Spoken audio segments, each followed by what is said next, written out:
Hey everybody, welcome back to Word Balloon, brand new week. John Suntress with you. Couple show notes, questions or comments about the show, reach me via email, john@wordballoon.com.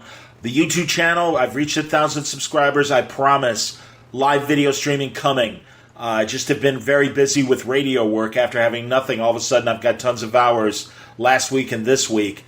But things should be settling down in the days reaching Halloween. I've been doing some Weird Balloon episodes, and I hope you've been enjoying those, a little horror talk and a few other subjects as well. But as always, I thank you very much for listening to the commercials that precede Word Balloon. We've got just one more, and then we'll be getting to the show after one more spot. So as always, I appreciate your patronage and your attention as I try to present some interesting conversation with you at wordballoon.com every week. So one more spot, and we will start. Thanks for listening. Hey everybody, welcome back to Word Balloon, the comic book conversation show. John Suntress here. I'm very happy to welcome back film critic Matt Singer. Matt is the editor-in-chief at ScreenCrush.com. He's a member of the New York Film Critics Circle. He's also the author of a brand new art book, Marvel's Spider-Man From Amazing to Spectacular, that's on sale now from Insight Editions. That's what we're here to talk about today. Matt really goes through Spider-Man's history. It's a beautiful art book, amazing classic moments, and Matt covers a lot of the great Spider-Man moments, and we talk a lot about those and the writers and the artists that made them special. Some of the things that always fly off the radar. I mean, yeah, we all know Stan and Steve Ditko and John Romita and some of the big moments there, but we also talk about some of the other significant moments that sometimes fly under the radar as far as art teams and various writers and the like. So I think you're going to enjoy today's conversation. Matt, of course, also a film critic. We do get into a little bit of film talk. Got to talk about the Joker movie that continues to be on my mind. But the plan is to really talk to Matt again in a few weeks at the end of the year, maybe after the Rise of Skywalker, to really kind of do a full look back at the year in movies and TV. I mean, God, Matt also used to work for IFC, the Independent Film Channel, and did critiques for them. He was on Roger Ebert's last syndicated film show and was part of the group of critics on that. He used to work at IndieWire. Lots of street cred as far as film criticism goes, and he's one of us, man. I mean, I remember reading his blogs. He would talk about the history of superhero films, going back to even the cliffhangers and long, detailed analysis of some of those great classics like Spy Master and The Adventures of Captain Marvel, and the original Superman cliffhanger as well. Really great stuff, so I'm really happy to welcome back Matt Singer for in-depth conversation about Spider-Man on today's Word Balloon. Brought to you by the League of Word Balloon listeners. Thank you greatly, League, for your wonderful support via Patreon. We're nearing the end of the month, and I've already got a couple new patrons that have popped on in the last few days. Thank you greatly. Word Balloon is free, but if you like what you hear here and want to help out the cause, is Word Balloon worth the price of a comic book for you? Is it worth the $1 a month to you? I hope so. I try to bring you interesting conversation from our perspective as far as the things that we like every week and get great guests on, including Matt. So I hope you'll consider it. If you want to subscribe, you can go to patreon.com/wordballoon or click on the ad on the front page of patreon.com. Thank you greatly, League of Word Balloon listeners. Word Balloon is also brought to you by Aftershock Comics. They're having a great month this year. I don't know if you've noticed some of the things that are coming out as far as Aftershock Comics. Animosity number 24, the Marguerite Bennett series continues. The second volume of Garth Ennis's Walk Through Hell with Gordon Suzutska. Unbelievable stuff. Wando, who we know from other Aftershock books, is kicking ass. It's the third issue of Bad Reception, also on the books. Tim Seeley's Dark Red. We're going to come back to Tim Seeley in a second because there's a great promotion coming up for Aftershock at the end of this week on Saturday. Dark Arc, After the Flood. It's the first new edition of Colin Bunn's continuing story with Wando about the flood and Noah's flood and what happens afterwards, the real story, if you will. Also, Jimmy's Bastards, the complete collection. Man, what a great collection, too, of Russ Braun and Garth Ennis' wonderful series. The wrap-up, of course, to Killer Groove that came out last week. The fourth issue of Knights Temporal from Colin Bunn. Last Space Race. Man, I love this miniseries. Volume 1, Pale Blue Dot. The first collection is available this month from Aftershock Comics. Midnight Vista from Elliot Real and Claire Meath. Really neat series that is just getting underway, second issue. Also, you may know or may not know that this Saturday is Halloween Comic Fest at many participating comic book shops. Aftershock is giving away the first issue of Tim Seeley's book, Dark Red, at participating stores. Now, to find the store in your state, you want to go to their website and go to aftershockcomics.com/Halloween-ComicFest-2019, or just Google search Aftershock Comics Halloween. It will take you to the page to find the participating shops in your state, and you'll get your first free issue of Dark Red #1. I hope you'll be hitting those comic fests at Halloween Comic Fest at your comic store. And hopefully your store is one of the participating stores that's giving away this great promotion of Dark Red through Aftershock Comics. All right, without further ado, let's get into our conversation now with Matt Singer. We're talking Spider-Man, Joker, and a lot more. I'm happy to welcome him back. It's been way too long, and as you'll hear in my intro, I'm embarrassed. I always love talking to Matt. We always have interesting conversations. Matt Singer on today's Word Balloon. It has been years, and I'm embarrassed to say that, but Matt Singer, welcome back to Word Balloon. I'm happy to have you back, man. Thank you. It's good to be back. Everything's going good at Screen Crush? Yes. Excellent. We're still here, so that's I guess that's good. Excellent to hear. Are you doing a podcast still? I'm not doing well, I'm doing your podcast right now. Well, you know what I mean. I ceased my podcast, I guess about a year and a half ago or so. But I've had a few ideas. I'm sure that won't be my last ever podcast. But at the moment, yours is the only podcast I'm appearing on. Well, thanks, buddy. I appreciate that.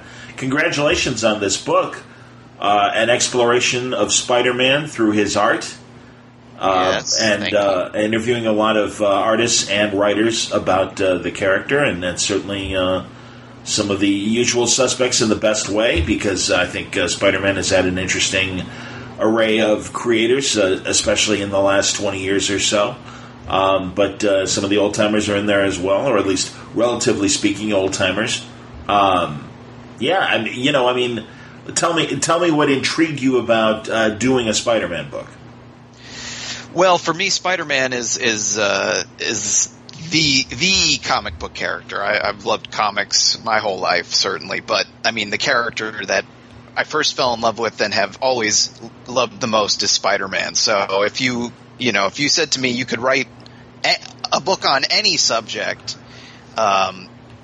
something like this would absolutely be very close to the top of the list. And certainly if it was anything about comics, this is the one that I would want to write about. So it's I've said in other interviews, it's like this is I didn't have a long time to write the book once we actually started officially working on it, but I've had like 38 years of research to draw on just from reading Spider-Man comics, watching Spider-Man movies and cartoons, and on down the line. So it definitely was a bit of a dream come true for me to get to kind of channel all of that love into a book.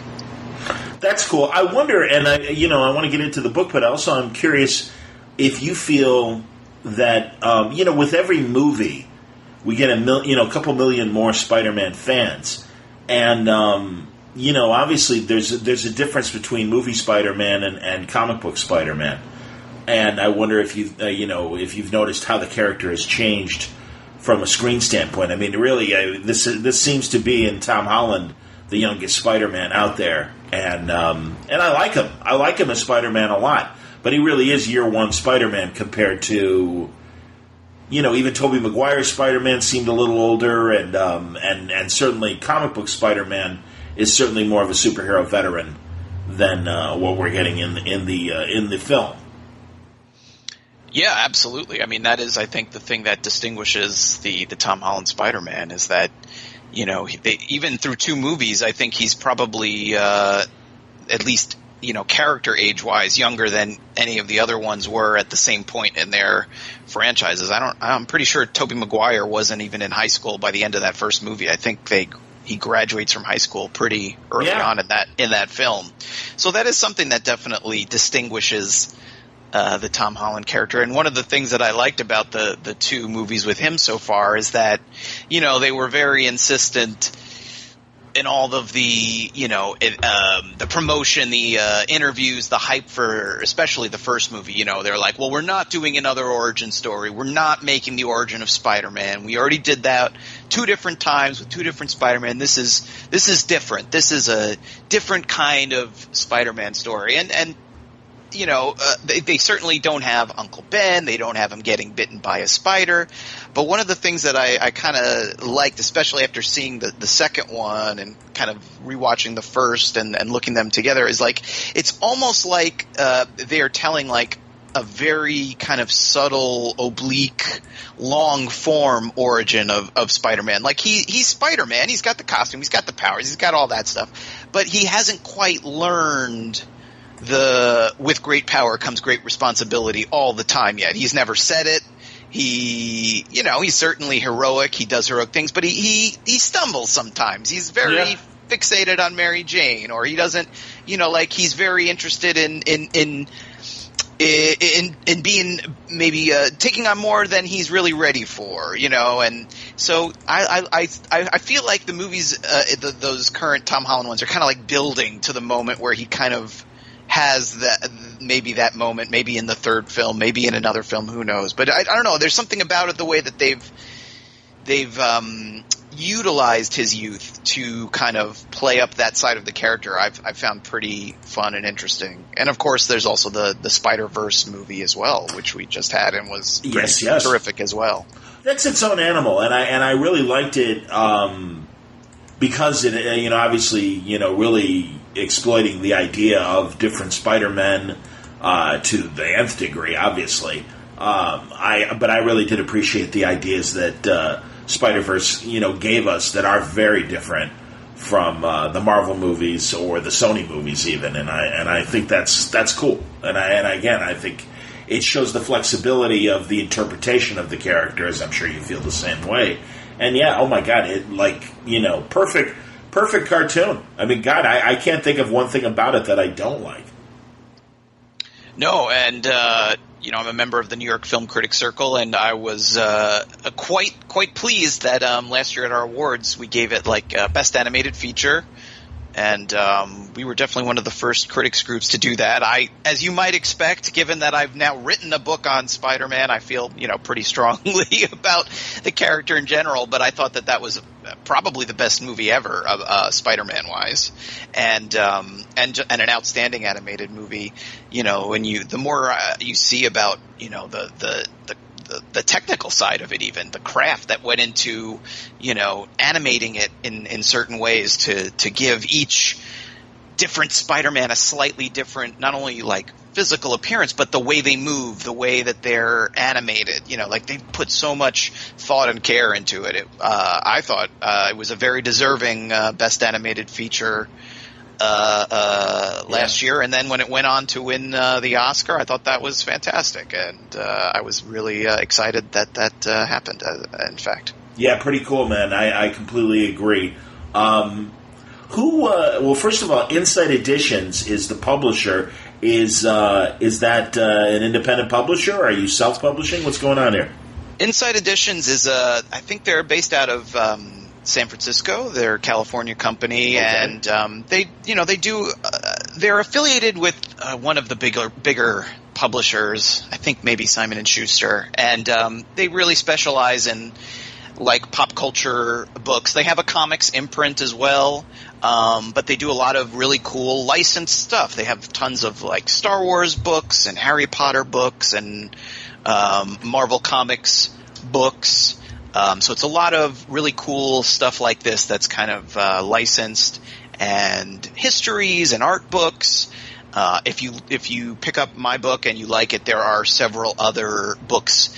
It's not an official series, but they all have they're the same size. You could display them all together. They're these beautiful, oversized art books, and they've done one I know that they've done one for Guardians of the Galaxy and Black Panther and Black Widow.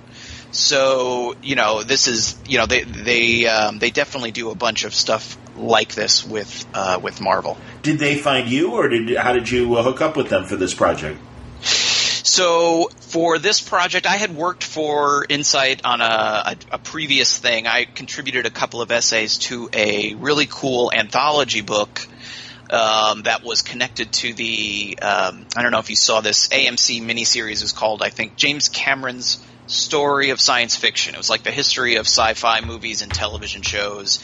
And James Cameron was he was the producer. He was not really the host, but he interviewed all of these very famous filmmakers in the show, like George Lucas and Spielberg and Guillermo del Toro and Ridley Scott, Christopher Nolan, a whole bunch of, really famous people. Sure. And they cut all that together with, a lot of interviews with talking heads, actors, other filmmakers, and some critics and historians and stuff. And so I was in the series as kind of a talking head occasionally.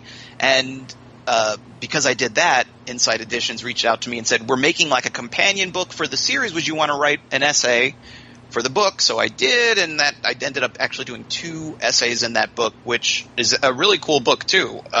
If you like science fiction, if you like James Cameron, it's got essays, and it also has all of the interviews that Cameron did in the show. They have basically transcriptions of the interviews with Spielberg and Lucas and all of those guys.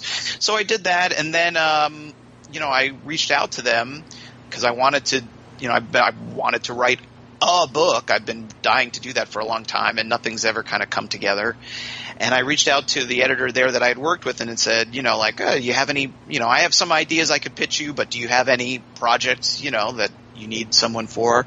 And the editor I spoke to said, well, I don't have anything, but by any chance, do you like Spider-Man? Which was you like chocolate? I think the reaction I had was auga or something like that, So, and that was, and that was it. Then I had to sort of, convince the editor on the book, Holly Fisher, to I kind of had to sell her on me, and then I had to Marvel, it's a licensed book. Marvel had to approve it, so sure, I had to go through that process, and that was it. And then I had to write the book. Well, it's always good, especially for an art book, to certainly be authorized by whatever the licensed property is you're doing, because this book takes great advantage of that, and you're able to present some great moments of Spider-Man from an artistic standpoint. You're talking to all the top people, and as well, there have been some wonderful unauthorized essay collections and even just one author exploring a subject without getting the green light. I mean, Bob Greenberger just did a great Star Trek thing a couple of years ago about the entire milieu of Star Trek up to the JJ movies, and I thought it was a really great book, but he certainly didn't do it with Paramount's blessing, or CBS's blessing for that matter. But in this case, you are able to, and again, as an art book and stuff, I mean, these are some of the great moments of Spider-Man from all the great artists going back to Ditko, and all the wonderful people like the Bagleys and the like that have graced the character in these many years, and also the great writers as well.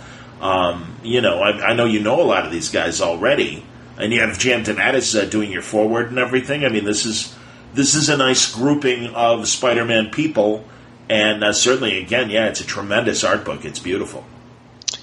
Yeah, and I should say, in terms of Marvel, there wasn't a lot of in terms of they have to approve it, or we don't want vetting, or we don't want to. They're going to be very sensitive, or I don't know, maybe you hear that and you think, well, they're not going to let me write certain things or say certain things. The process of, after the book was done, we had to get it approved by Marvel, and the changes were so minimal. I was actually kind of very happy and surprised. They, it wasn't well, you can't talk about the Clone Saga, or maybe don't be so critical of this or that. And it's not like I'm sitting there bashing these comics, but I think we talk pretty honestly about the whole history of the character. And there was very few take this out, you can't do this. There really wasn't anything, frankly. And I mean, we picked all of, and we had picked all the artwork, and we had basically the entire history of Marvel Spider-Man artwork to choose from to include, and there really wasn't a lot of restrictions on what we could do, other than it is specifically, we've already talked about the movies, and I love the movies, but it is specifically about the comics. Like, this isn't the history of Spider-Man movies or Spider-Man video games or the ancillary stuff. I would love to write that book. If someone wants me to write that book, I would be very happy to do it. But this is like expressly about the comics, which is great for me because I love the comics. But yeah, I feel like I'm trying to think like some of the notes that I got back, and really like one of the few big ones was like, we really want more Spider-Verse and more Miles Morales, which is great for me. I was happy to do that. I just it was more like I think when I first kind of conceived of the structure and stuff, I felt like they might want it to be more Peter Parker focused, and certainly his history and the history of his comics is the main part of the book. But we have a last chapter that's all kind of, it's like a Spider-Verse chapter basically, and so there's a ton about Miles and Spider-Gwen, and pretty much that chapter is where you're going to find like all the alternate versions of the character or the kind of other Spider heroes that have existed, dating back to the original Spider-Woman. So it was actually I was really pleased with how it all went, and I mean the only complaint I have about this book is I could have written one twice as long. I think I'm so happy with how it came out. I think it's a great book. I mean, I should hope so since I wrote it, but like, it wasn't an experience where I can tell I was like frustrated, or I didn't get to say this, or I didn't get to say that. The only thing I didn't get to say was the stuff that I had to kind of cut out to make it all fit in. But I think it's a pretty good overview of the 57-ish years of Spider-Man history so far. Yikes! I'm always scared when I hear like a number like that compared to my birthday, and I'm like, yeah, I'm still younger than Spider-Man, barely, by 2 or 3 years, but yeah, barely. So that's cool. And as you say in the last chapter, you get to kind of explore some of the more current iterations. Spider-Gwen, certainly a new phenomenon, relatively speaking, only a couple of years or so.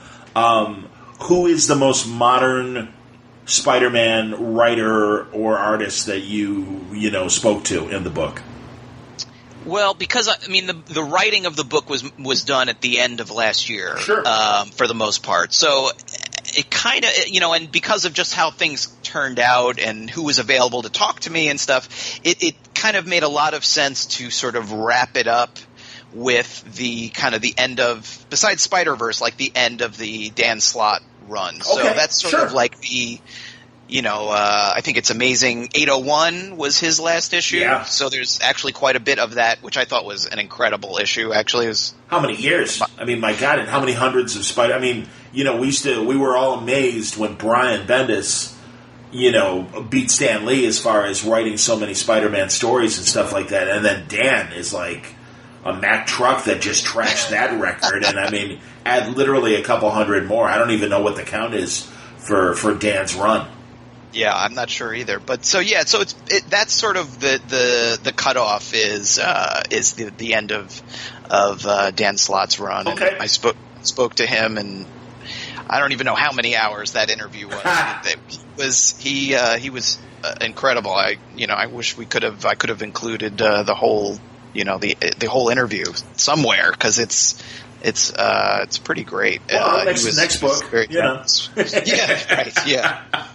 But yeah, so that's sort of the most current stuff. Okay, that's there. There may be a couple of, in that last Spider-Verse chapter, there may be one or two things that were published after Amazing 801, but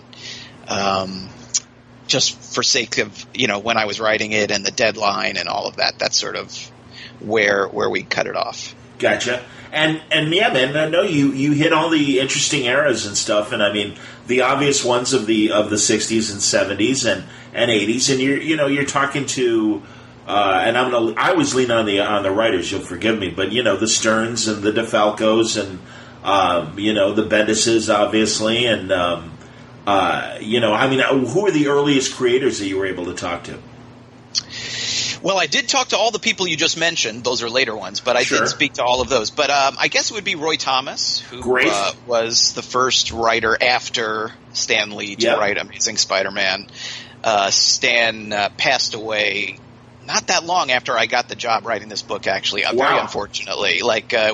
It might have even been, I'd have to look at the timeline, but it might have been even like less than a month before. So, unfortunately, that couldn't happen. But, I talked to Roy Thomas, and I talked for a very long time with Jerry Conway as well. Excellent. Love Jerry. And honestly, man, there's your first post-Stan Spider-Man writer that blew my mind with the death of Gwen Stacy and everything. And I always tell him that I was 9. And I didn't read the original. I read the Marvel Tales reprint, which wasn't that long after the original had run. It was only a couple of years. But yeah, I was 9 years old, and I was telling him he blew my mind in the best possible way because, it's like, wow, stories can have consequences, and it didn't turn me into a killer or I didn't go postal after reading it, but it really was like, wait a minute, she died. What the hell just happened? Oh my God. And that art and everything, the Gil Kane and and you correct me if I'm wrong. Was it Gil Kane and also Esposito and shame, I'm blanking right now on the great artist. You tell me. Well, it was Gil Kane. I'm pretty sure it was Gil Kane, and it was Romita was doing layouts, and Gil Kane was drawing the book at that time. Got it. And I'm trying to remember who it was. Mike Esposito and. Are you thinking of Ross Andrew? I am thinking of Ross Andrew. I was going to say one of the classic Spider-Man artists that are never in the conversation of being classic Spider-Man artists, and it's like never discount Ross Andrew and Mike Esposito. Mike was the inker on that. Right. They were an amazing team, and very very similar in the style of not only Gil Kane but Sal Buscema. There was all those guys kind of had very similar styles. I think at that period of the 70s. When I don't even know if actually how much Sal drew Spider-Man for that matter. Sal drew a ton of Spider-Man. I mean, he drew Spectacular Spider-Man for a stretch in roughly around that period, a little bit after that period, and then of course he came back and he did a very long run again on Spectacular Spider-Man when I was a kid, when I was reading it, through the the Clone Saga and past that. That he did a really great run. Some of that might have been with Jerry Conway again when he came back to Spider-Man around that period. Okay. But then there was also a lot of, pretty sure there's a lot of J.M. DeMatteis issues in there as well, including the stuff with when Harry becomes the Goblin again. I'm pretty sure he'd been the Green Goblin before. That kept happening. It was a recurring motif. But some of the famous stuff where I think Spectacular number 200 and all that. All of these artists are definitely featured in the book. I talked to Jerry Conway about working with Ross Andrew, and I talked to a bunch of people about Sal Buscema because he did work with so many different writers, and there's plenty of there's his artwork is in there as well. I did my best to because you have to include so much of those really the famous the iconic Ditko and Romita Senior, certainly. Right, of course. But you also, I also did my best to kind of, to try to get as much of the Buscemas, the Ross Andrews, there's a lot of them, but it's 57 years in about 200 pages, oversized pages. But I did my best to include as much of the best stuff as I could. Where are you on the Clone Saga in terms of yay or nay? I have to confess. It is one of the things that pushed me away from comics for a period in the 90s. I mean, and it wasn't as much the story as it was all the gimmicks of the 90s, the foil covers and the holograms, and treating comic books like baseball cards. And it's like, this is great, but where's the fucking story? And I mean, I loved, McFarlane obviously was a revelation, and, Eric Larson and some of the other greats that came from that period. But I'm just like, all right, help me out with the story. What's going on with the story? So I checked out. I have to admit, were you a Clone Saga fan? Well, it's funny because that period you're talking about is really when I became kind of obsessively reading the comics. Not necessarily because I wanted a chromium holographic cover or any of that, but that was what was in vogue at the time. Sure. And in fact, the first issue that I had a scattered Spider-Man comics all through my childhood, but the issue that really kind of set me off collecting was Amazing Spider-Man 365, which was like the 30th anniversary issue and had a big goofy hologram in the center of the cover, which when I was 12 years old, that was like, this is the coolest thing I have ever seen, So, I was a little younger than you when those were coming out. You were the right age, man. They were speaking to you. Absolutely. Right. So I kept reading through all of that stuff. When you go back and reread it now, which I did as part of the research for the book, it has a let's say a less than sparkling reputation. But I think when you go back and look at it, I think what you see is and actually a really interesting idea that kind of, in a way, was sort of the victim of its own success. Yes. I actually, for the book, I talked to Tom DeFalco, I talked to Danny Fingeroth, I talked to J.M. DeMatteis, I talked to a bunch of people and we talked about this part of Spider-Man. It's a pretty important big part, so you kind of can't ignore it.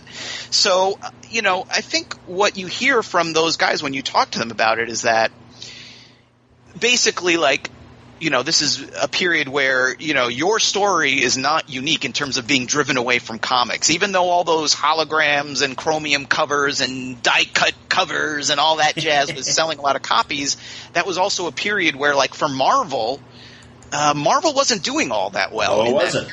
And I know it's for younger listeners to even imagine, but Marvel was bankrupt. Marvel almost ceased to exist in the form that it was in at the time.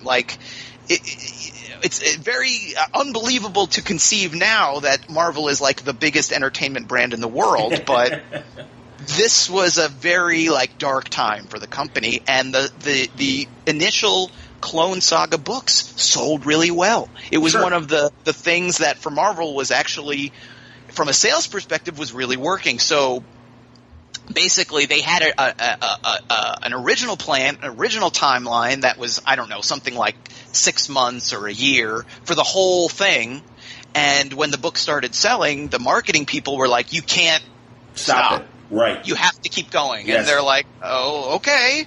And so when you're reading those books, that feels like they just never end, there's no ending, or they will come to a conclusion and then the story just keeps going anyway. That's because that's what was happening behind the scenes. They were coming up with endings, but then they would have to prolong it. They would have to keep they would have to extend it in this way or that way. So I think that is really where the book started to, or the series, the storyline really started to slip. But I think in the first, issues, couple of stories, and in the kind of general concept, there's something to it. I think that I think it touches on a elemental idea of Spider-Man. I'm looking in the book right now. I'm looking at my my copy of it, and there's the cover of Web of Spider-Man 117, which is the very first issue where the clone, where Ben Reilly comes back, and the cover is Spider-Man versus it's a picture of Spider-Man fighting Peter Parker. Now we know now that that's the clone, that's Ben Reilly, but it says Spider-Man versus Peter Parker ? Exclamation point on the cover. And that idea of Spider-Man and Peter Parker kind of ruining each other's lives even though they're the same person, that's one of the most fundamental ideas of Spider-Man. That's what every Spider-Man story is Peter Parker wants to go out on a date with Mary Jane, but Dr. Octopus is blowing up something, right? His laboratory. Or, every single great kind of Spider-Man storyline is about that conflict. 100%, man. And so, there's something kind of interesting about the idea of, because at the time, Spider-Man and the real Spider-Man, the real Peter Parker was very dark and brooding. He had all this stuff had been going on in the comics with his his parents came back and then they Yes. died, and they were it was all a chameleon plot, and I sound insane when I'm describing it, but that was what was happening. And so he was like, he wasn't very, let's say, Peter Parker-y. Stable. He wasn't wisecracking. He wasn't him. He was much more spider than man, right? That was the idea. Sure. And so bring in this physical Peter Parker to fight with him, who is more optimistic and, you know, it seems more like the Peter Parker of old. That's interesting. There's interesting stuff to explore there. Now, 2 years later, when they were still doing it, was there much left to explore? Maybe not. But I think overall there is some good stuff in there if you want to go back and check them out. I understand that, and truly, God, I again through Marvel Tales remember reading that original Clone Saga of the Jackal and the creation. I remember the What If story that kind of presaged the Clone Saga and had the clone kind of accidentally put real Peter on ice. And, right. And he continued his life not realizing that he was the clone, and he was slightly younger, and man, my clothes don't fit. I mean, literally, like, innocuous things like that. And I agree with you in terms of the general theme of the Clone Saga, going back to, you know, Stan and Ditko and Ramita when, Spider-Man had the flu. And May, thinking she's doing the right thing, gave him some cold medicine and stuff, and he's literally, like, fighting through NyQuil, trying to fight the Lizard or whoever he was fighting at the moment. Or those great scenes of him at the laundromat washing his costume but wearing his mask and wearing like a trench coat or whatever.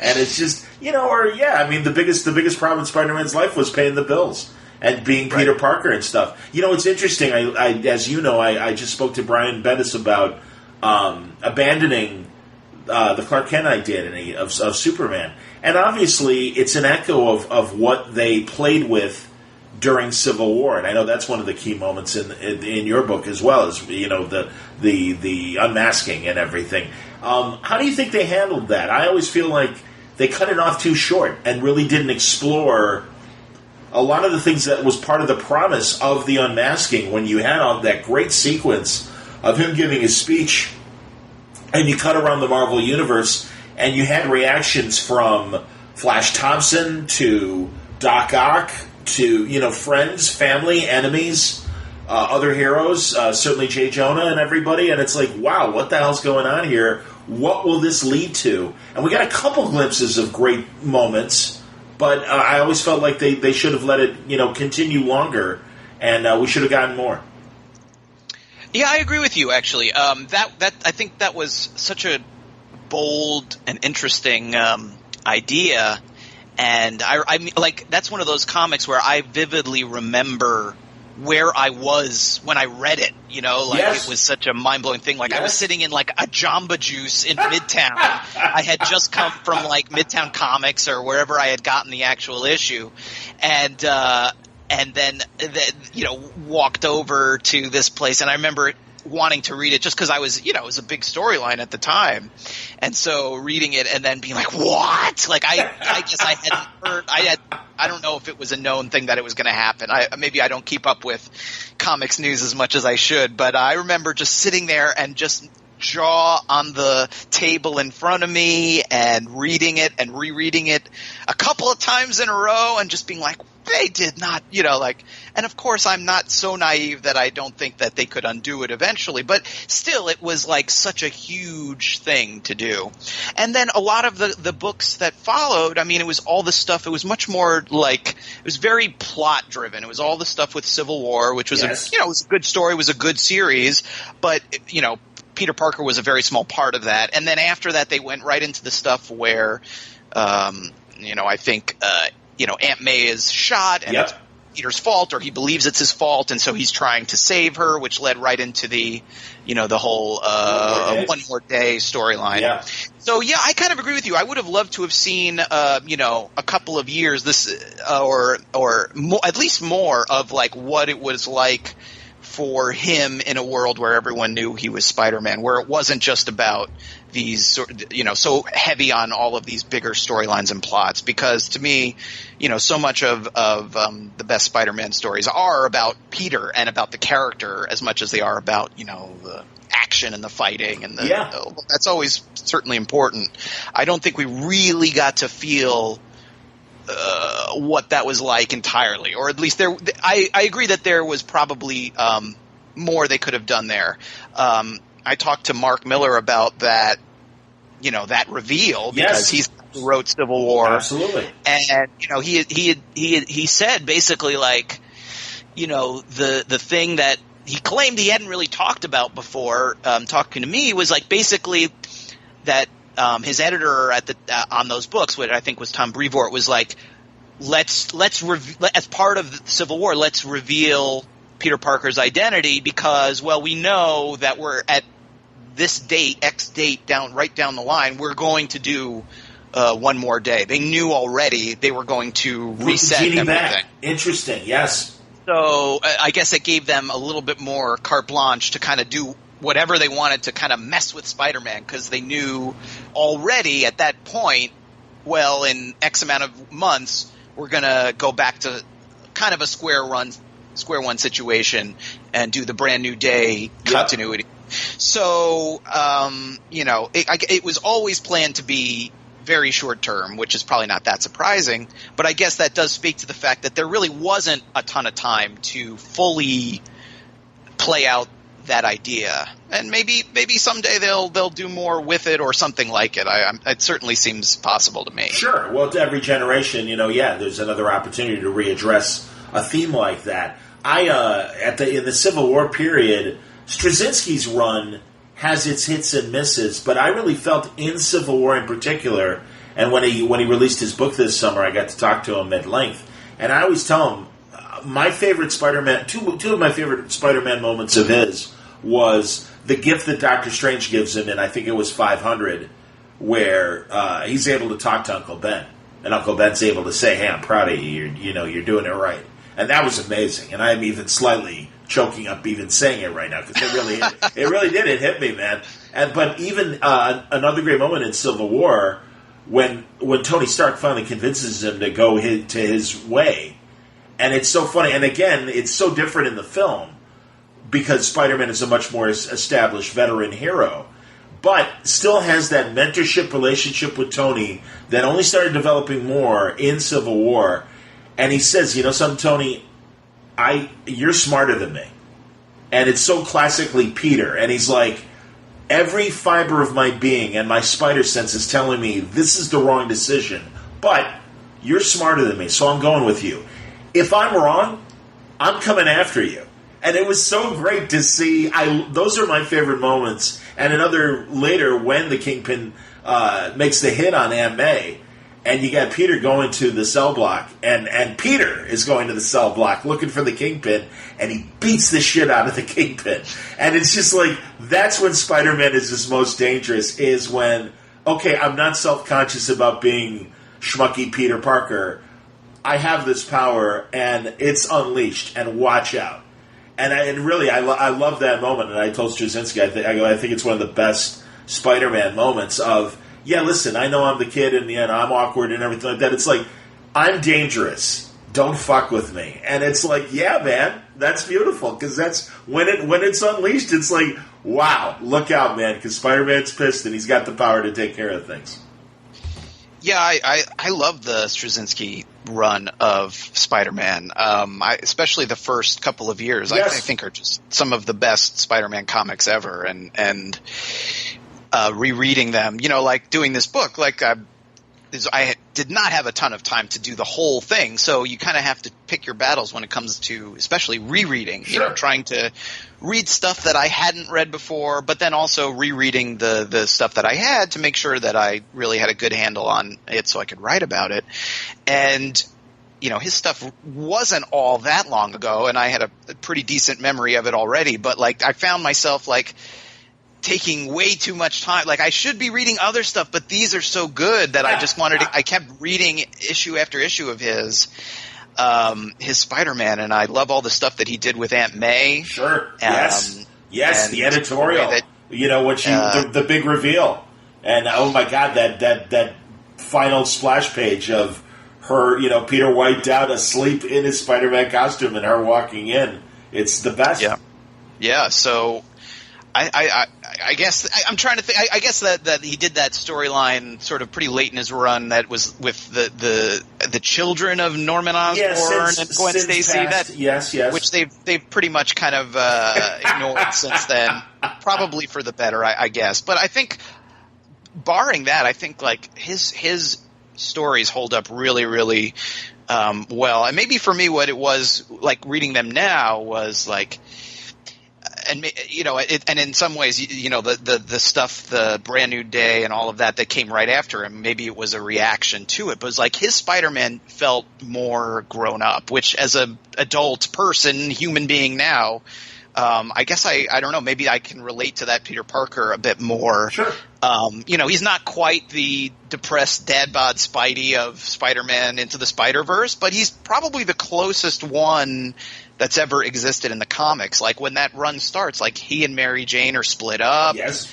And, he starts this new job as like a high school teacher, which is it's probably impractical for a guy who's constantly like running around trying to save the city to have like a regular like 9-to-5 job, especially one as regimented as being a teacher. Yep. Like as the husband of a teacher. I don't think my wife, like if she was Spider-Woman, I think I'd have a pretty good idea. Like you would know. Like you couldn't keep that going in secret. I'm with you. But nonetheless, it was. I thought that was really kind of clever and interesting role for Peter Parker because, it made a lot of sense to me that character would do that. Sure. And just in general, the sort of maturity of those issues, I think, is really cool, and they just read really well. I think the voices he has for all the characters, not just Peter, were really good. And yeah, some of those specific moments you mentioned are wonderful, and they were definitely some of my favorites to reread. Where I loved them when they were coming out. I remember when they first were coming out, and it was like, whoa, this is like a big step up in terms of what's been going on lately in Spider-Man. These are really good, and I thought they held up really, really well rereading them now. For Brand New Day, and forgive me, I can't help but think of my own feelings about the various runs. The one thing that always really bugged me was they kind of retconned his relationship with Betty Brant. And that really bothered me because all of a sudden Betty Brant was this older woman, and it's like, well, that's not appropriate. He was a kid, and she was older. And it's like, well, no, you guys are like kind of imprinting that on their relationship. I know one of my best friends didn't go to college, went right to the workforce when she was 18. And she's a really smart woman. And it's like, that's not uncommon. And it's like, you guys kind of made this, so she's kind of more of a, older sister now. And it's like, no, man, they dated. Calm down. I'm like, it's okay. And it's like, I didn't think it was robbing the cradle as they kind of imprinted on that themselves. And I wondered if there were any other older runs that they might have retconned, or just even runs that you read that you're like, oh, I'm surprised at how much I like this or don't like this, and it might have been a classic run. Well, I will say first of all, in terms of what you're saying about Betty Brant, that period, I'm not, I don't want to discount any of your feelings about that, but That's there is, cool. one issue that disagree is roughly in that era. I think it's Amazing Spider-Man number 664. It's maybe my favorite, like all-time favorite, like Betty Brant issues, and it's this one where it's sort of in the run-up to that Spider Island storyline. Yes. And she is, I think, attacked and hurt. Yes. And Spider-Man, Peter, is, intent on basically on finding the person who did it. And so it's getting back to that classic Spider-Man versus Peter dilemma, where is his responsibility to finding the person who did it, or is the responsibility to being there for her in the hospital, right, as and Peter, friends and all that? Yes. So and there's some lovely moments between the two of them in that issue as well. So I all of what you said aside, there is some really cool.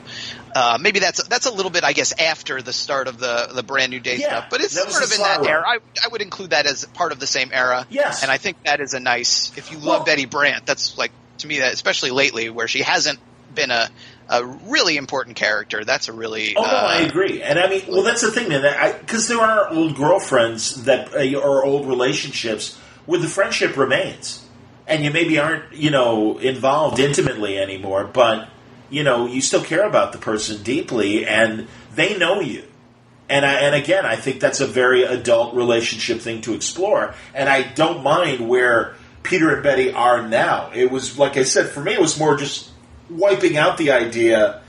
Sure. That's what bothered me. And it's like, no, man, it's like you're cheap. I mean, and especially as an adult reader as well, Matt. I mean, I just feel like we're really in a great period where these stories that were written for 12-year-olds can now be appreciated on a couple levels. And you can really explore adult ideas. And I mean, the readership is there to do it.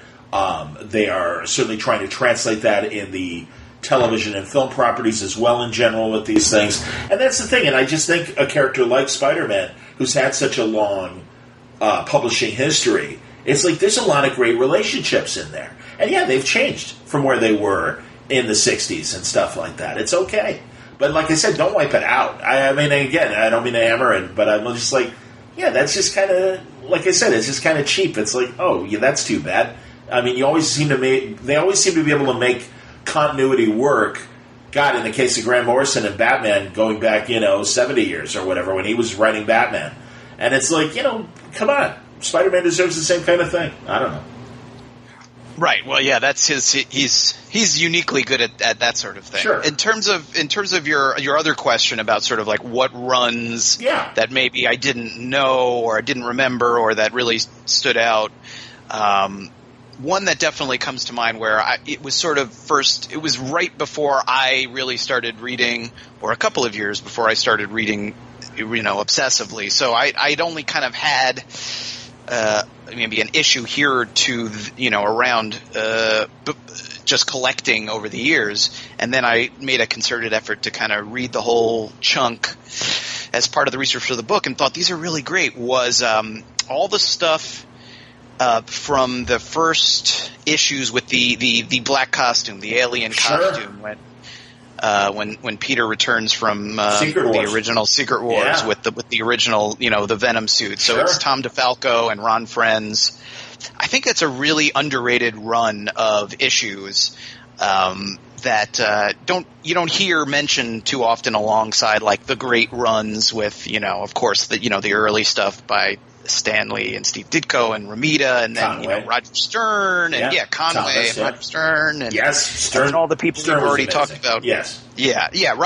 For sure, and they're all great. Like they are justifiably beloved, but I feel like this is one that for whatever reason I honestly don't even know why. Like there's some really really good stuff in there. I think the Peter Parker in there is really good. There's a lot of like really consequential stuff going on in those issues if you care about that sort of thing, because there's all the Michigas with the costume, but then there's also that's also the period where like Mary Jane becomes kind of the Mary Jane she really kind of evolved into, where it wasn't just this kind of party girl character. They really kind of reconceived her as the version that basically is like she's always presented as now in like every medium, where she has, she's comes from this very, broken and sometimes even abusive home. And that, that a lot of how she was portrayed previously is like this kind of false surface that she created, almost like Peter Parker creating Spider-Man in a way. Yes, that she has her own secret identity, essentially. And there's a great issue where she kind of pours her heart out to Peter after she reveals that she's known for however long that he's really Spider-Man. And that's a great issue. And so, I feel like that's definitely a run that if you haven't read those comics, and you have like the Marvel Unlimited app, where you can just go and read every single Amazing Spider-Man ever for the monthly price. And they're not paying me to say this, I promise you. This is just, this is not a paid plug. Like, that's a good run to, like, check out. If you have not read those and you're a Spider-Man fan, just start with, like, you can start with the first one where with the black costume. That's a perfect kind of jumping on point. And there's, like, a good 2 years, I think, at least, of good stuff in there. That's definitely worth checking out. And there's others we could go through, but that was one of the ones that, for me, reading for the book for research, I was like, these, like, that I had never even really read before, all the way through, that I was like, these are, kind of undiscovered gems in a lot of ways. That's excellent, man. No, I remember the period, and I think that's great. I got to be honest. I mean, I appreciated Venom when it was introduced, and I've had this conversation with David Michelini, as I'm sure you have as well, for the book. Not a big Venom fan, got to be honest, because I really, again, much like the Clone Saga, it's like, okay, I think Venom was a very dangerous and interesting adversary for Peter. When they turned him into an anti-hero, and really, no offense to Donny Cates fans and Stegman fans, because I know they've been doing it, especially recently, a hell of a job with Venom, and I admire them both as creators. That character just, to me, was just like, okay, too much. And God, when I remember, because this is kind of the period where I checked out, and I saw a brown-looking Venom, and I'm like, oh, why did Venom change from black to brown? Oh, no, that's Carnage.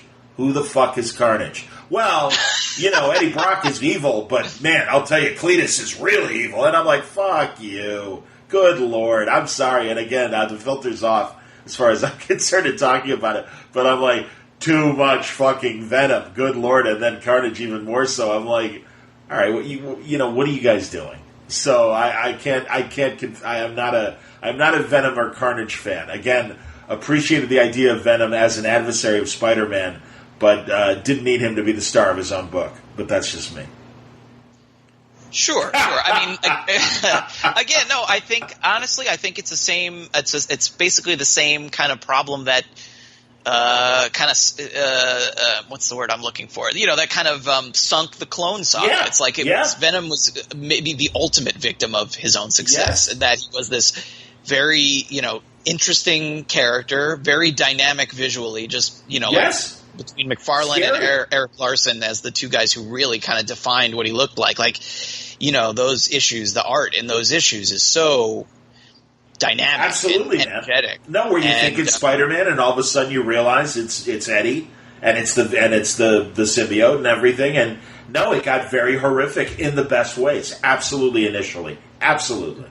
Right, and I mean, Venom is pretty close to the start of McFarlane's run, right. And so it's like as he's getting kind of settled in, like you can if you just look at, which I did doing, for the book, like if you look at Amazing Spider-Man just a couple of issues before McFarlane comes on, and then you compare it to what it looks like once he's on the book, it's like a shot in the arm. 100%. Like the energy, the dynamism, the excitement that he brought just through the artwork. Like I don't think you can kind of understate the impact that he had on Spider-Man, the look of the character, Mary Jane, the look of his books, Mary Jane, panel layouts, the way that there's like a before and after in terms of Spider-Man's webbing. Absolutely. When it comes to oh my God! Yes, the spaghetti-looking webbing as opposed to the ropey-looking classic webbing. Absolutely, my God.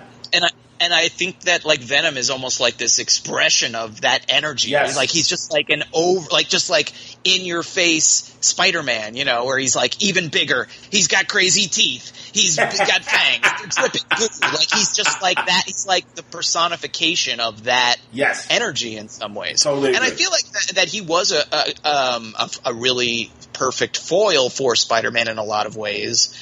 I've never been as big a fan of him as like you, as like an anti-hero. I kind of enjoyed. I think his earlier appearances were more interesting. But again, like I said, I feel like he became so popular. They put him in a book, and the book sold. So what do? They give him his own book, and you can't have him like eating people's heads and eating brains. Like all those early appearances, he's talking about eating people's brains. Yes. Like. These are, again, if these are books for ostensibly, children and teenagers, especially back in 1990, whatever it was. You probably can't have the main character doing so much brain eating, or at least threatening to brain eat. So what do? Well, you make him an anti-hero and make him which was certainly was in the zeitgeist at the time, right? I mean, there's a lot of characters that were introduced around then that were, there was a kind of that was a movement within I probably not just comics, but wider popular culture where, I mean, there's so many examples in the 90s of like the most popular characters were anti-heroes, Yes. From that was the period. The Terminator and Terminator 2 to Stone Cold Steve Austin, like that was the decade of anti-heroes. Absolutely. So Venom is a perfect example of that. So, yeah, it's not my favorite villain. He's not my favorite, especially when he becomes the star of the show. But I think in small doses, he's a pretty great. I agree. He's a pretty good bad guy, and visually, he's certainly one of the best bad guys. Just the design and the way that they turned that black suit into this like evil, mirror image of Spider-Man is a pretty good foil for the character. Totally agree, man. And again, like you said, from an art standpoint, really opened up the book in a lot of great ways. It was just, too much pizza. You can't have pizza every day, and they just kind of, shoved Venom down our throats. He's the meat lover's pizza of Spider-Man villain. But if you had to eat it every day for a year or something. Very good, man. Look, I know I had told you we were going to talk for an hour. Should we hold off and talk about other things in a separate conversation? Because I am always curious about what you think about what's going on. I mean, I don't want to monopolize your time if you got other things to do.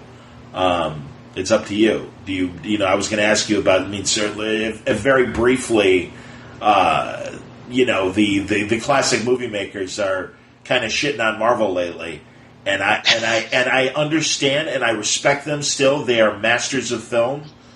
It is, to me, a little disappointing that they kind of forgot where they came from, given that, Scorsese and Coppola in particular were working on Roger Corman's schlock and a lot of genre fiction in their own histories before they were really given the opportunity to broaden their horizons cinematically.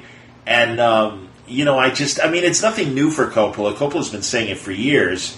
But yeah, I am disappointed that they don't see the technical innovations that are happening in the superhero films as something new and interesting and something they would have likely leaned on if those technologies existed 50 years ago or 60 years ago when they were starting their film careers. And that they really, and also that they're not paying attention to some good character moments. I don't know. Do you have thoughts on? I mean, I'm sure you've been thinking about this stuff as you're seeing the quotes in the paper that these guys are making. Yeah, I love all of these. Not all of, but I love the vast majority of these movies that we're talking about. So to me, it's like I don't agree with them, but I also, it's their opinions. I feel like if it's not their thing, I would definitely never want like Martin Scorsese to make Darkhawk if that's his cup of tea. And so, if it's not his thing, that's cool. He doesn't. I don't feel like if he says, well, they're not interesting to me or they're not my thing or whatever his exact quote was, it doesn't affect my love of those things in one little bit, and it doesn't affect my love of Martin Scorsese movies either. Like, of course not. That's totally fine. I think to some degree, it's like I'm like desperately waiting for people to stop asking old filmmakers like what they think of Marvel, because every time they do, they say something that really upsets people, and then there's like another 2 weeks of outraged articles about it, and to me, it's just a little exhausting. Well, that said, I mean, the new Martin Scorsese movie, The Irishman, I'm psyched as hell.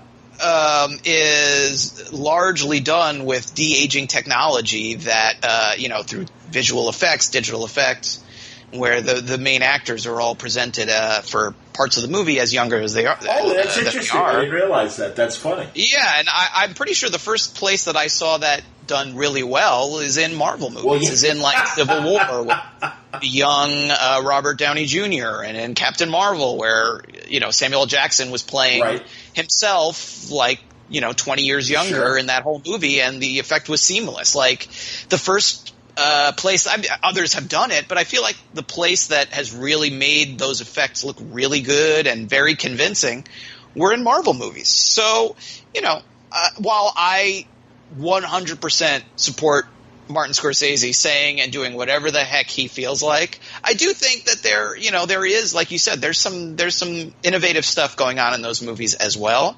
I just don't think it's a big deal if Brian De Palma wants to come out and say like, I don't like these movies. Like, that's okay, Brian De Palma. I still love you. It's not a big deal to me. Like, I'm not. I don't need their affirmation of what I love. I love what I love, no matter what these people say. I get that, but again, the point I keep making on social media about this stuff, and I want to know what you think, is your target is your wrong target. Don't blame Marvel for this. Blame the other studios, or blame what's going on in cinema in general, in that the mid-budget film no longer fits in the theaters. That's not what people are going to movie theaters to see. They are finding complicated stories on television, and the movies, the things that would have been the summer blockbusters or the movies we're talking about in any given season, there are fewer of those, and that product is finding its way to streaming. And I mean, Jodie Foster, Jennifer Aniston, you can name actors that have made these same arguments as well. And it's like, what you're looking for still exists. It's just happening on television now. And I don't know if that's a good or bad thing, but it's like, don't blame Marvel for that. I mean, really, again, it's like the studios are deciding these aren't cost-effective movies anymore, but television's very happy to take these stories and ideas. I don't know what you think of that.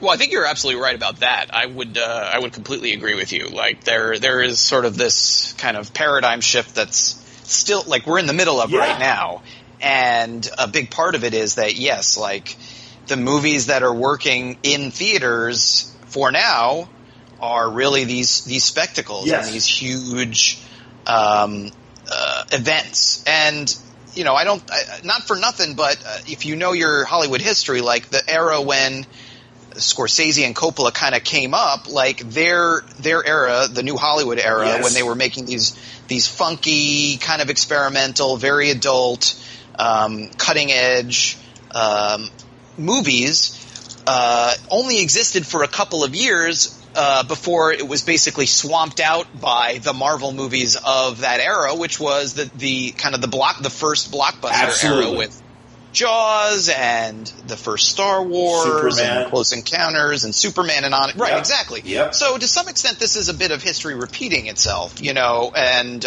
maybe that's some lingering feelings about that has something to do with this. I don't know. I haven't asked them, and I wouldn't ask them, and I haven't read if they've talked about it. I haven't read them talking about it, but I that might be part of it.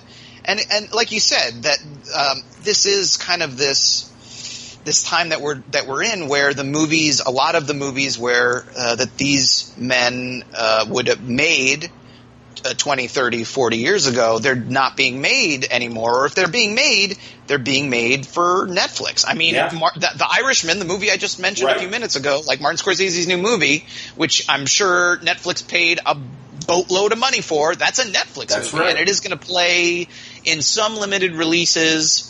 But for the most part, the vast majority of people who watch that movie are going to watch it at home, or God forbid, on their tablets on an airplane on Netflix.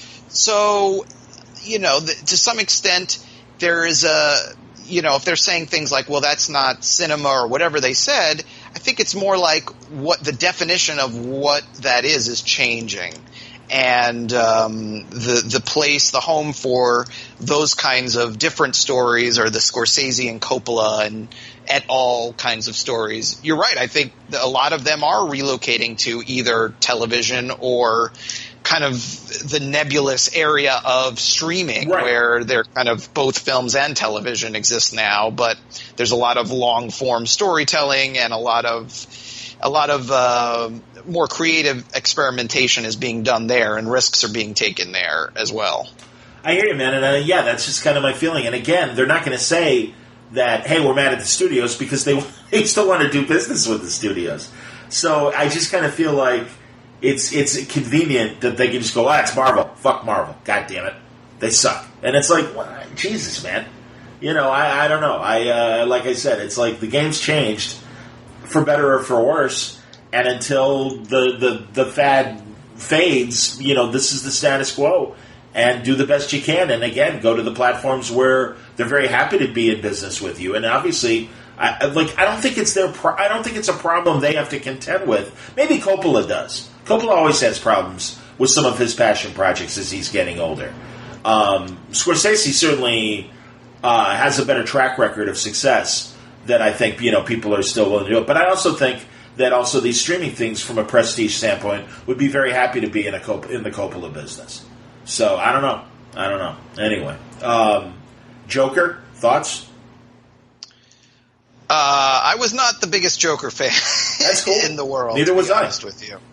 To me, I love Joaquin Phoenix, and I don't know. It just felt to me like kind of a watered down version of other movies I've seen him do. 100%, yes. Like You Were Never Really Here or The Master. Sure. Or, it's that kind of loner, mentally damaged kind of character he's done several times before in just more interesting movies. And it is kind of funny, the Scorsese thing. Like, yes. After talking for 5-10 minutes about, Martin Scorsese is not a huge fan of these movies, or at least Marvel movies, and here is this Joker movie that literally in this form, it could not exist without Martin Scorsese, because it is just wholesale taking huge chunks of Taxi Driver and King of Comedy and kind of smooshing them together in a new movie.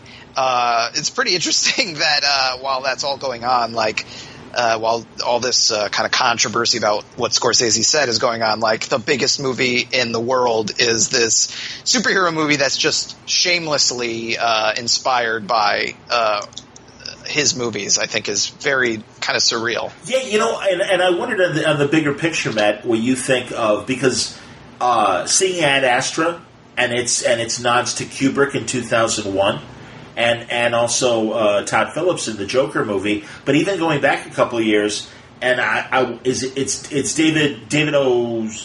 Russell or American Hustle, who made American Hustle? David O. Russell. It was David O. Russell. Okay. Isn't it interesting that there's a handful of filmmakers that are really going beyond an homage to classic films, but are really, I refer to Joker as a cover band doing a song, and you're not aware of the original and going, oh my God, this is amazing. And it's like, yeah, you should have seen it when the Beatles did it. Because, it's right. And then that's the thing, and that's nothing new for Hollywood. Good Lord, Ben-Hur went from the silence to, just a couple of years ago, the bomb of the remake of Ben-Hur, the third time they tried to do it. So it's nothing new for Hollywood, but I do find it interesting that there are several filmmakers out there that are really hitting kind of a remix of some classic other filmmakers. And again, you can point to the burnt out, Uncle Owen's farm in Star Wars being lifted right from the Searchers, and certainly Tarantino, will take several different movies and mash them up in his movies and stuff, and there are clear homages for people who know their film history. But it really seems like in these recent cases of Ad Astra and Joker, and like I said, David O. Russell, even with American Hustle, it's like, wow, man, you're really hitting it hard and giving us, kind of a poor man's Scorsese for an obvious comparison. Yeah, the thing about, with Joker too, in terms of this, that idea of homage or just straight up copying, if you're feeling less charitable, was, like, it wasn't just that it borrowed from those movies. Like, you mentioned a bunch of movies that I like that, often take elements from different movies. Yes. Elements. Like, I mean, almost every single Quentin Tarantino movie is inspired 100%. by a whole jumble of different things. I think the difference for me was where, those movies, they still feel like something new made out of something old, where, just in my opinion, like, I didn't find a lot of newness in Joker. Agreed. I just found a lot of, it was like rehashing a lot of the plots of those movies, but not. I don't know. It didn't feel like it captured the soul of those movies. Totally agree. What Scorsese was, kind of trying to get at with those movies, besides just showing this, these figures of discontent and anger and rage. Like, it's like, and then what? It's like, okay, this person is very angry, but what do I leave the theater with, Sure. besides just having watched them be angry and miserable? And I didn't really feel like I came away from Joker feeling much more than that.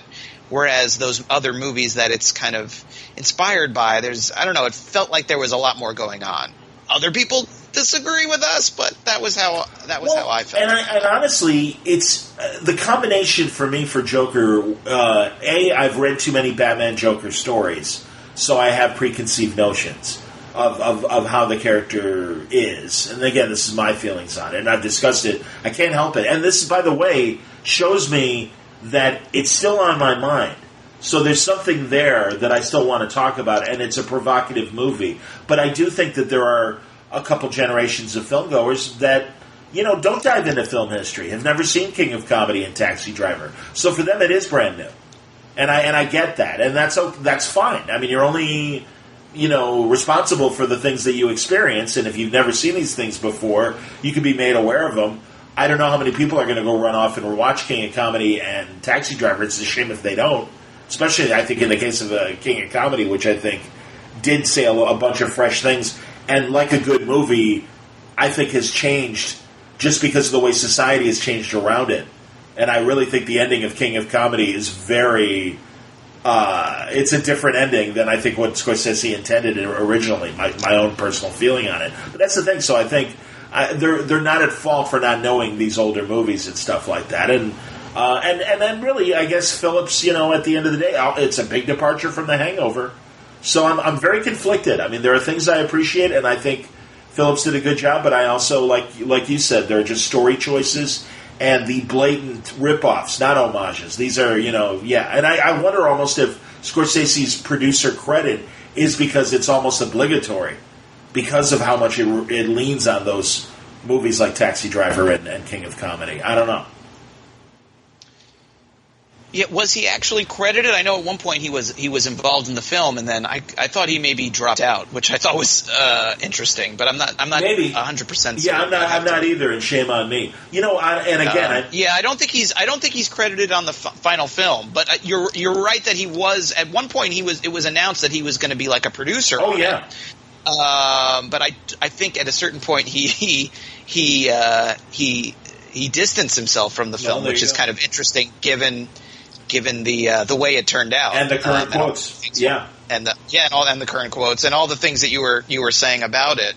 I think that's pretty interesting as well. I'll tell you, Matt, because honestly, I know we're going past what I told you in terms of an hour. I don't know if you're busy, but maybe we should plan on talking at the end of the year. And I've famous last words in some of our conversations, and then suddenly it's 5 years later. But no, honestly, I wouldn't mind after the fall or the rise of Skywalker. Oh, that's almost a Freudian slip. I'm not a hater. I am when it comes to Star Trek Discovery. I won't deny that. I am not a Star Wars hater. But this has been a very interesting year, and also with the wrap up of Phase 3 of the Marvel Cinematic Universe, that it might be fun to kind of look at all the nerd movies and see where things are going, and some of the nerd television as well. Because I wanted to obviously talk about Spider-Man, promote the book, which again I think is a fantastic art book, very worthy of your attention. So yeah, I don't know if if you have time, like I said, at the end of the year, should we reconvene? And yeah, let's do it. That sounds like a great idea. All right. Well, in the meantime, it's out now. It's called Spider-Man: From Amazing to Spectacular, the definitive comic art collection, and it's from Matt Singer. And congratulations, man! No, I am for a first book. It's a hell of a book.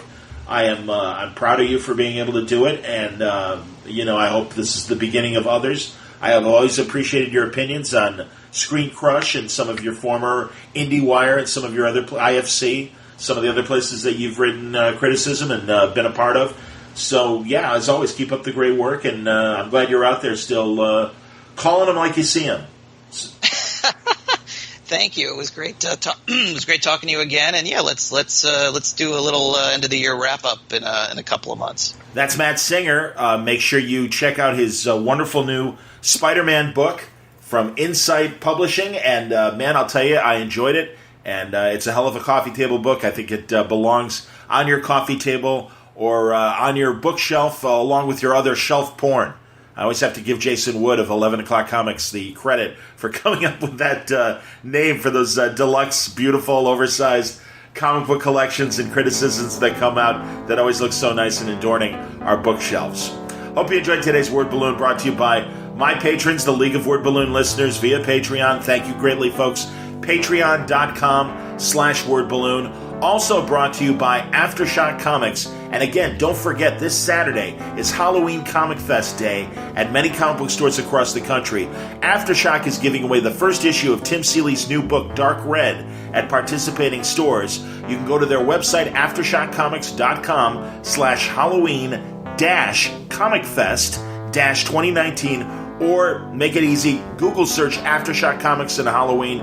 It'll take you to the page, and you'll find the participating shops in your state to be able to get your free issue of Dark Red #1. And as I said, it's a hell of a month right now for Aftershock Comics because they've got the debut of Shoppers Will Be Liquidated. Pretty neat. Imagine Judge Dredd working for Amazon. There's what a great combination. Killer Groove, the end of Ollie Masters and Owen Marin's wonderful LA crime series that kind of looks at the record company business. That wrapped up this month. You can get Dark Arc After the Flood #1, the brand new series, or I should say the return of Cullen Bunn's excellent series with Juan Doe. Also, Juan Doe doing really neat stuff. Bad Reception is out right now. His 7th issue of Dark Red from Tim Seeley is also available through Aftershock. And Animosity as well from Marguerite Bennett, issue number 24. You can also get Volume 2 of Garth Ennis and Gordon Suzutska's Walk Through Hell. Volume 2 is The Cathedral. Great series from Aftershock. Really great ideas that deserve your attention. Don't take my word for it. Check it out for yourself. Go to their website. You'll find full story descriptions, preview pages, and the diamond codes on their books on how to order them through your local shop at AftershockComics.com. Thanks again for listening. Great stuff still to come, and I hope you'll continue to listen this month and beyond. It's been a great month here at Word Balloon, bringing back great conversations like with Drew Friedman to celebrate his new book, All the Presidents. Great talk with Brian Bendis about Superman revealing his identity this December for Clark Kent. That's not the spoiler. That's not the story. That's just the beginning of the story. What happens next? Lots of other great conversations as well. I hope you've been enjoying October with me, and I hope you'll continue to enjoy 2019. It's been a great year for Word Balloon, and it continues to be as we head into the close in the next few weeks. Until next time, thanks for listening. Word Balloon is a copyright feature of Shaky Productions, copyright 2019.